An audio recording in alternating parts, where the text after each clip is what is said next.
안녕하세요, 여러분. 오늘 저희가 함께 이야기 나눌 주제는 정말 반세기 가까이 세계의 하늘을 누벼온 살아있는 전설이죠. F-16 파이팅 팰컨입니다. 네, 오늘 저희가 볼 자료도 바로 이 F-16 전투기의 탄생부터 지금까지 그 핵심적인 여정을 잘 보여주는 내용인데요. 단순히 스펙만 보는 게 아니라 이게 어떻게 시대를 대표하는 아이콘이 됐는지 그 배경을 좀 깊게 들여다볼 수 있을 것 같습니다. 맞아요. 그래서 오늘 저희 목표는 이 자료를 보면서 F-16이 왜 이렇게 성공적이었나? 그 설계 철학의 핵심은 뭐였을까?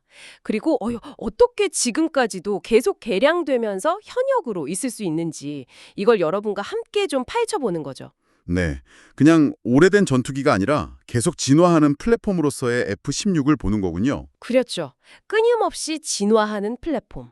시작부터 재밌는 게 공식 이름은 파이팅 패컨인데 조종사들은 이걸 바이퍼, 그러니까 독사라고도 많이 부른다는 거예요. 바이퍼요? 오, 훨씬 뭔가 느낌이 강렬한데요? 네, 뭐 유명 SF 시리즈에 나오는 우주 전투기 이름에서 따왔다는 말도 있고요. 그만큼 날렵하고 좀 공격적인 이미지가 있다는 거겠죠. 하긴 전 세계 25개국 이상에서 4,600대 넘게 운용됐다니 뭐 그 영향력은 말 다 했죠. 이 정도 성공한 기종은 진짜 손에 꼽잖아요. 정말 그렇죠.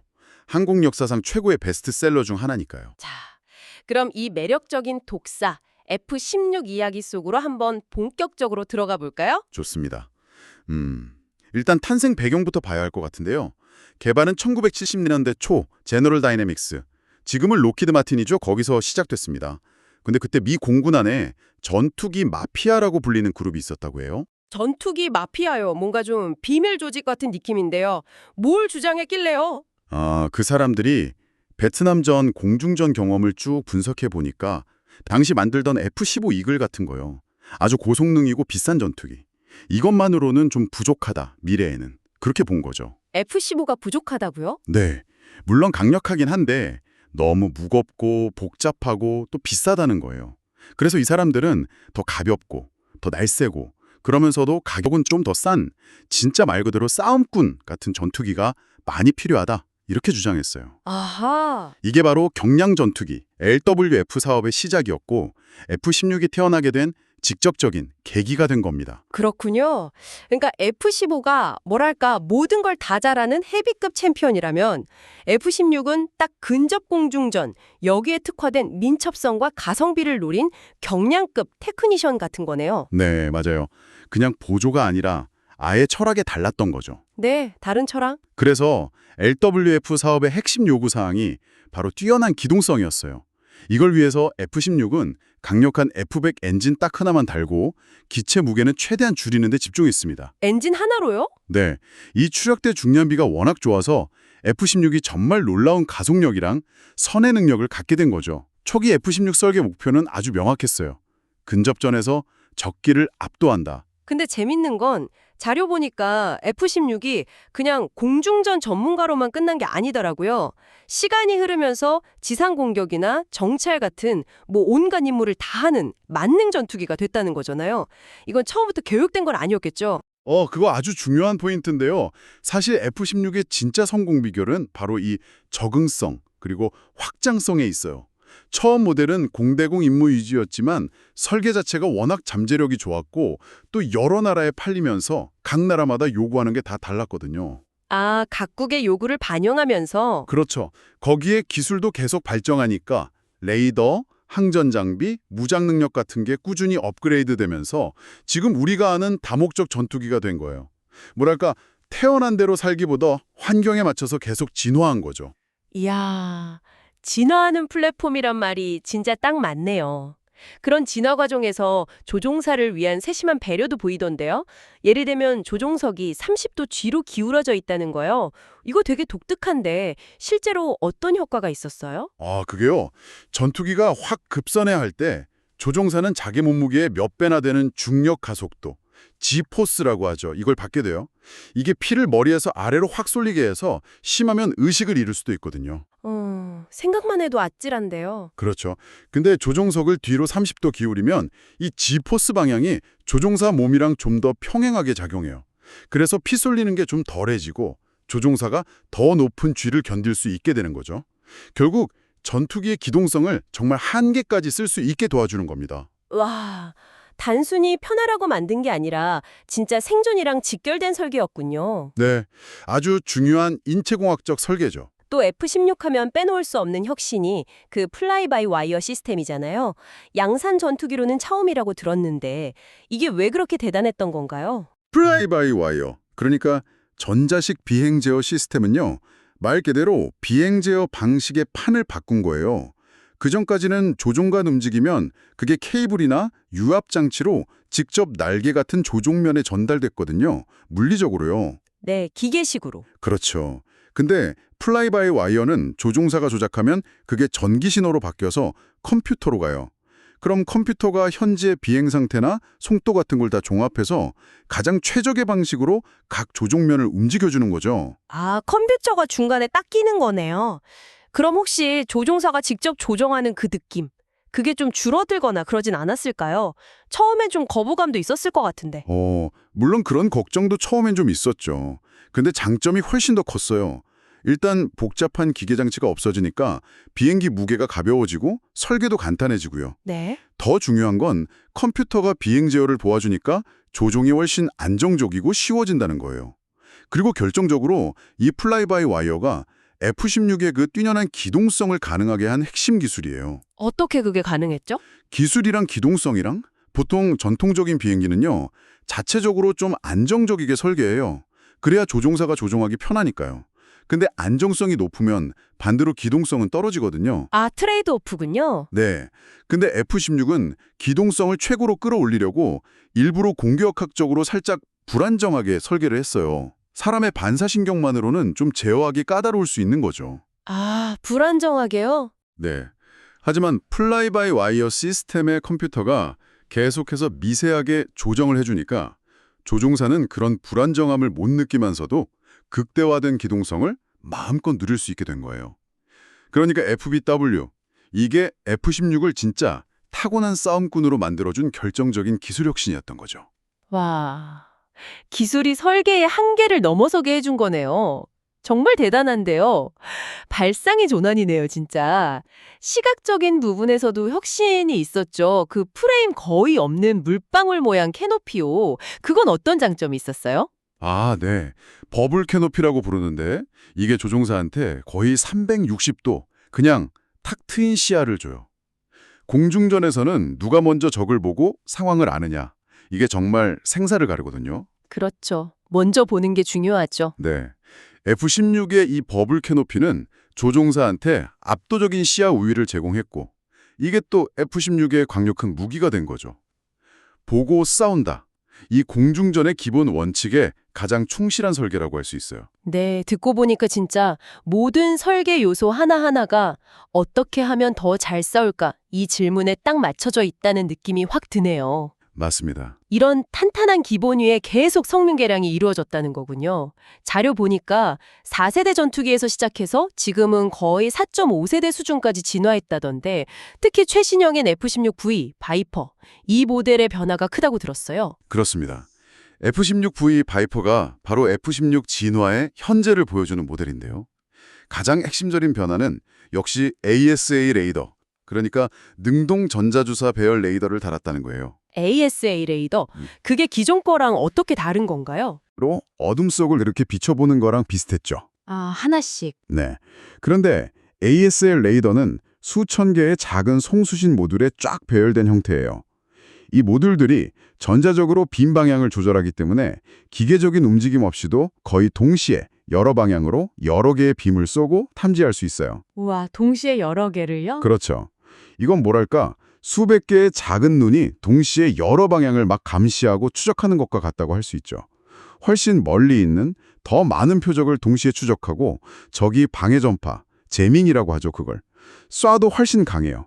탐지거리, 다중표적 교전 능력, 생존성, 모든 면에서 기존 레이더를 그냥 압도하는 거죠. 오, 레이더 하나 바뀐 게 아니군요, 그럼. 보니까 항전 장비 전반, 예를 들면 임무 컴퓨터나 조종석 디스플레이 이런 것들도 다 최첨단으로 바뀌면서 탐지 능력, 정보 처리 능력, 무장 운용 능력까지 완전히 비약적으로 좋아졌다고 하니까 이건 뭐 단순 개량이 아니라 거의 새로운 전투기로 다시 태어난 수준인데요. 네, 맞아요. 그렇게 볼 수 있습니다. F-16V는 새로 만들기도 하지만 기존에 쓰던 F-16을 업그레이드하는 방식으로도 공급되고 있어요. 많은 나라들이 비교적 적은 비용으로 주력 전투기 성능을 최신 수준으로 확 끌어올릴 수 있게 된 거죠. 아, 그게 또 장점이네요. 네. F-16의 그 가성비랑 적응성이라는 강점이 여전히 통한다는 걸 보여주는 좋은 예입니다. 정말 지치지도 않고 계속 발전하는 모습이 대단합니다. 그럼 이제 F-16의 다양한 파생형들, 그것도 좀 더 구체적으로 볼까요? 워낙 종류가 많아서 좀 헷갈리기도 하거든요. 네, 그 계보를 쭉 따라가 보면 진화 과정을 좀 더 명확하게 볼 수 있어요. 가장 처음 모델이 F-16A, 이건 혼자 타는 단자형이고 F-16B는 둘이 타는 복좌 훈련형이었죠. 이게 LWF 사업 개념에 가장 충실했던 순수한 경량 전투기에 가까웠고요. 네, 초창기 모델. 그 다음에 나온 게 이제 F-16CD 블록 시리즈예요. 이 블록 번호가 올라갈수록 성능이 계속 좋아졌는데 특히 레이더 성능이 좋아지고 다양한 공대지 무기, 예를 들면 매버릭 미사일이나 레이저 유도 폭탄 같은 거요. 이걸 쓸 수 있게 되면서 본격적인 다목적 전투기로 발전하기 시작해요. 밤에 낮게 날아가서 정밀 타격하는 능력, 렌티언 포드 같은 걸 운용하는 능력도 이때 추가됐고요. 아, 바로 이 F-16CD 모델이 우리 대한민국 공군의 주력 전투기 중 하나, KF-16의 기본이 된 거군요. 맞습니다. 우리 공군이 F-16CD 블록 52 사양을 기반으로 면허 생산해서 KF-16이라고 이름 붙여서 운용해 왔죠. 그리고 지금 아주 중요한 사업이 진행 중인데 바로 KF-16이유, 즉 KF-16 성능 개량 사업이에요. 아, 그 성능 개량 사업이요? 네. 이걸 통해서 우리 공군의 KF-16도 아까 말씀드린 F-16V 사양에 거의 준하는 수준으로 업그레이드 되고 있어요. 핵심은 역시 AESA 레이더 달고 최신 임무 컴퓨터랑 조종석 디스플레이로 바꾸는 거죠. 이게 다 끝나면 우리 공군 F-16 전력이 정말 비약적으로 강해질 겁니다. 이야, 우리 공군 F-16이 세계 최고 수준 성능을 갖추게 된다니 이거 정말 기대되는데요. F-16 V 바이퍼는 계속 최신 개량형 기준으로 나오고 있고요. 근데 자료에 보니까 일본 F-2 전투기도 F-16 기반이라고 되어 있는데 이건 좀 다른 이야기 같던데요. 네, F-2는 F-16을 기반으로 했지만 일본이 자기들 작전 환경이나 요구 성능에 맞춰서 상당히 많은 부분을 독자적으로 바꿨어요. 개발한 거죠. 아, 일본이 자체적으로요? 네, 특히 일본은 주변이 바다니까 대함 공격 능력을 중요하게 봤는데 F-2는 이걸 위해서 더 크고 강력한 자체 개발 레이더를 달고 주 날개 면적도 F-16보다 25%나 넓혔어요. 귀체 구조에 복합재를 쓰는 비율도 높이고 기술적인 시도가 많이 했죠. 그럼 F-16이랑은 꽤 다르겠네요. 네, 결과적으로 F-16과는 겉모습도 성능도 꽤 다른 전투기가 됐습니다. 이건 F-16이라는 플랫폼이 얼마나 유연하게 바뀔 수 있는지 보여주는 동시에 각 나라의 독자적인 기술 개발 역량을 보여주는 사례이기도 하죠. 그렇군요. 역시 기본 설계가 좋으니까 이런 다양한 변주도 가능한 거네요. 운용 현황 보면 진짜 입이 벌어집니다. 전 세계 25개국 이상에서 아직도 현역이고 2015년 기준으로는 전 세계에서 제일 많이 운용된 군용 고정익 항공기였다니 와, 이건 뭐 글로벌 스탠다드라는 말이 딱 맞네요. 네, 정말 수십 년 전에 설계된 전투기가 여전히 이렇게 많은 나라에서 주력기로 활동한다는 사실 자체가 F-16 설계 철학이 얼마나 성공적이었는지 보여주는 거죠. 특히 비용 대비 효과, 가성비 면에서 F-16 따라올 규정이 드물다는 점, 그리고 계속 업그레이드해서 성능을 유지하고 높일 수 있다는 점이 큰 매력이에요. 네. 뭐 동맹국끼리 상호 운용성 확보나 정비, 부품 구하기 쉬운 거 이런 부가적인 이점도 크고요. 우리나라에서도 F-15K나 F-35A랑 같이 공군의 핵심 역할을 하고 있고요. 앞으로도 성능 개량 통해서 꽤 오랫동안 더 쓰일 거라고 하니까 정말 대단한 생명력입니다. 그냥 기계가 아니라 뭔가 상징적인 느낌마저 드네요. 5세대 전투기가 등장했지만 여전히 F-16 같은 4.5세대 전투기의 역할은 중요하고요. 오히려 최신 기술을 받아들여서 진화한 F-16V 같은 모델은 가성비 높은 대안으로 계속 주목받고 있죠. 네, 오늘 F-16 파이팅 팰컨, 아니죠. 바이퍼에 대해 깊이 파고 들어보니까 왜 이 전투기가 반세기 동안 사랑받는 스테디셀러가 됐는지 정말 확실히 알 것 같습니다. 좀 정리를 해보자면 처음엔 F-15라는 거인에 맞서는 저비용 고기동성 경량 전투기로 시작했는데 네, 그랬죠. 조종사 능력을 극대화하는 혁신적인 설계, 뭐 기울어진 좌석이나 버블 캐노피, 플라이바이 와이어 같은 걸 과감하게 도입했고 거기에 머무르지 않고 시대 요구랑 기술 발전에 맞춰서 계속 자기를 개량하면서 공중전뿐 아니라 온갖 임무를 다하는 만능 전투기로 진화했다는 것. 그렇죠. 다재다능해졌죠. 그리고 그 진화는 F-16V라는 최신 형태로 지금도 계속되고 있다는 거네요. 아, 정말 정확한 요약이십니다. F-16 사례는 군사기술 개발에서 점진적인 진화, 그리고 적응형 설계, 이게 얼마나 강력한 힘을 가질 수 있는지 보여주는 진짜 교과서 같은 예시예요. 교과서 자개시? 네. 처음부터 모든 걸 다 갖춘 완벽한 시스템을 만들기보다 탄탄한 기본 플랫폼 위에서 계속 성능을 개선하고 새로운 기술을 유연하게 받아들이는 방식이 때로는 더 효과적이고 오래갈 수 있다는 걸 증명했죠. 특히 비용 효율성이 중요할 때는 더 그렇고요. 네, 정말 마생벌 신을 크게 하네요. 자, 오늘 저희가 함께 살펴본 이 F-16의 놀라운 여정을 바탕으로 여러분께 마지막으로 질문 하나 드리고 싶습니다. 네, 어떤 질문이실까요? 반세기가 넘도록 개량을 거듭하면서 최전선 자리를 지키고 있는 이 F-16의 성공 신화는 앞으로 다가올 미래의 항공기술 개발, 특히 전투기 개발 철학에 어떤 메시지를 던지고 있을까요?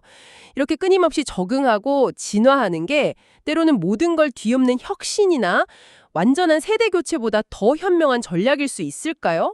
아니면 급변하는 미래 환경 속에서는 결국 완전히 새로운 패러다임이 등장할 수밖에 없을까요? F-16 사례를 보면서 여러분 각자의 생각을 한번 정리해 보시는 것도 재미있을 것 같습니다. 네.